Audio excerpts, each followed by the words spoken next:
Imagine working hard, staying respectful and following the rules, only to be insulted, mocked, and harassed in front of a restaurant full of people by a man so rich he thinks the world belongs to him. But what happens when the very waitress he humiliated throws him out, and later finds herself face to face with his billionaire father, who shows up in a helicopter with a jaw-dropping offer that shocks the entire city? Stick around, because this isn't just about revenge. It's about respect, justice, and the truth rising to the top, no matter how much money tries to bury it. Make sure to hit that subscribe button for more unbelievable, true-to-life stories that will leave your jaw on the floor. The disrespect begins. It was just another humid Tuesday afternoon in downtown Atlanta, where the summer heat made tempers short and patience shorter. At the upscale bistro Maison Bellamy, 24-year-old Rochelle Carter wiped her hands on her apron as she balanced 3 iced lemon teas and a tray of fresh croissants. She'd been working here for 2 years now, not just to pay bills, but to fund her law degree at Georgia State. With her natural grace, dazzling smile, and unshakable composure, Rochelle had become a favorite among the regulars. But on this day, her life would change forever. As she approached table 9, a young man in a $1,000 blazer, aviator shades, and a smug smirk flicked his wrist as though swatting a fly. "Finally," he muttered. Rochelle, unfazed, placed the drinks gently on the table.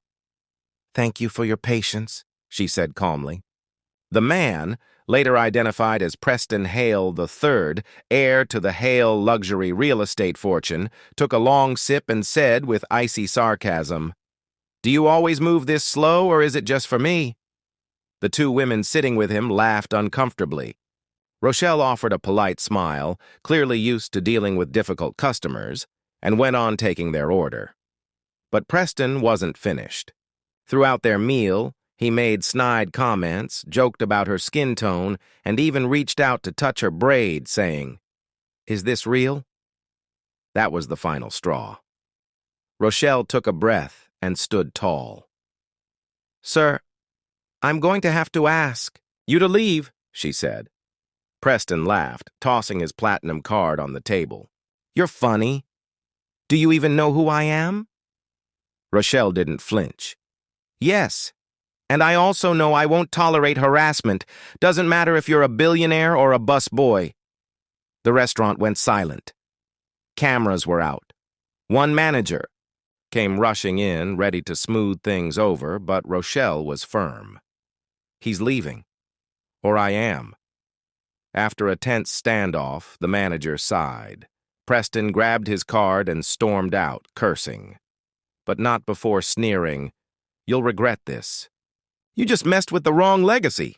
Rochelle blinked but stood her ground. She had no idea that within hours, helicopters would hover over the bistro, and the city's richest man would come face to face with the waitress who dared to say no. Viral thunderstorm by morning, the video was everywhere: TikTok, YouTube, Twitter, Facebook. "Waitress kicks out billionaire for harassment," read the headlines.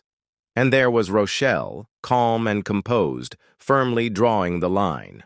The internet exploded. Some praised her courage. Others, loyal to the Hale name, called for her firing. But it didn't matter. She had become a symbol of standing up, of saying no, of integrity in a world obsessed with status. Rochelle didn't ask for the fame, but it came in waves. Talk, shows called. Blogs wrote think pieces. Activists reached out. But something else was coming, something she couldn't see, because 800 miles away in New York City, Reginald Hale, founder and patriarch of the Hale Empire, was watching the same, footage from a gold-trimmed office that overlooked Central Park. "So, that's the girl who embarrassed my son," he muttered. His advisor nodded nervously.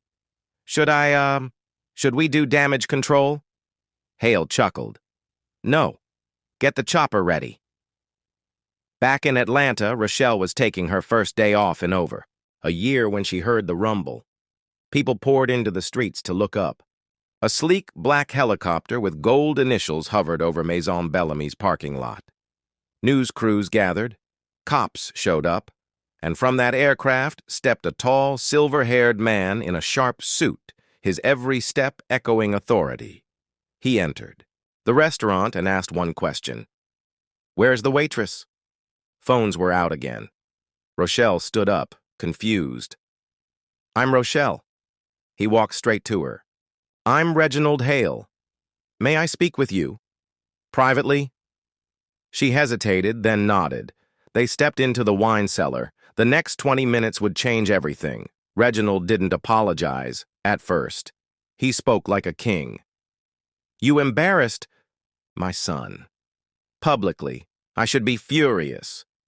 Rochelle crossed her arms. "You should be furious at your son." That stopped him. And then came the twist. "I watched you stand your ground. The world needs more of that. So here's the deal. I want to hire you." Rochelle blinked. "To do what? Serve drinks on a private jet?" Reginald shook his head. "To head our new public ethics board. A watchdog for our own company. Your job will be to keep men like Preston in line, with full authority. Salary starts at $200K. Rochelle laughed. "You're joking." But he wasn't. The world held its breath. Rochelle had gone from waitress to whistleblower to war general, overnight. The billionaires wore while the public celebrated Rochelle's rise. Preston Hale was plotting his revenge. Furious that his own father had sided with a waitress, he began leaking stories calling Rochelle a gold digger, a fake victim, and just a social climber. Tabloids ran with it. Trolls flooded her inbox. Even old classmates crawled out of the woodwork, selling twisted stories for a quick buck. Rochelle, who had just moved into her modest new apartment paid for with her signing bonus, suddenly found herself overwhelmed. But instead of hiding, she called a press conference.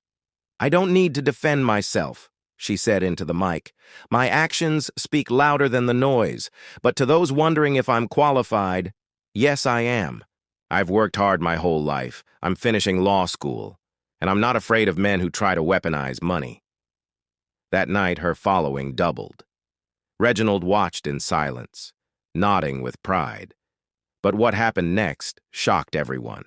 Preston hacked into Hale Enterprises' servers, leaking confidential documents that could destroy the company, including Rochelle's contract, private conversations, and sensitive financial deals. He thought he'd crushed her. Instead, it backfired spectacularly.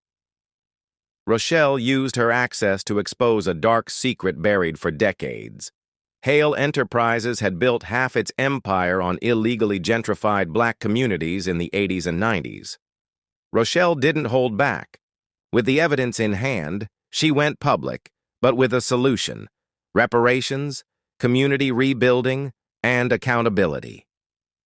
Reginald sat quietly in a boardroom with his legal team, watching his company bleed. He turned to Rochelle. "You didn't destroy us. You saved us from ourselves."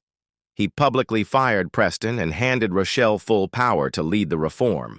The world was stunned. And then they clapped. Helicopters and handshakes. 6 months later, Rochelle walked through the once glass, ceiling now shattered beneath her heels. She had launched community rebuilding projects across Georgia, raised scholarships for young black students, and created real change in boardrooms run by old money. Her name was now on Time's 100 Most Influential, but when she was asked how it all began, she always said the same thing. It started with one word: no. Preston, meanwhile, vanished from the public eye, last seen in a rehab facility in Switzerland. Reginald stepped down, naming Rochelle the new chair of the Hale Humanitarian Trust. And one breezy spring morning, as Rochelle sat at a brunch hosted, in her honor, a little girl walked up to her with big eyes and a notepad. "Miss Rochelle, are you really a billionaire now?" Rochelle smiled. "I'm something better. I'm respected." The girl nodded, then asked, "What if someone tries to bully me too?" Rochelle leaned in. "Then you remember who you..." are. You don't need to be rich to have power. You need to stand for something and never ever let anyone buy your silence. Helicopter blades whirred overhead again. This time it wasn't a threat. It was a symbol of how far she'd risen. And as Rochelle looked up, then back down at the people cheering, she realized something important. This wasn't just her story anymore. It was a movement. A waitress, a billionaire, a conflict, a choice, and a revolution that started with dignity.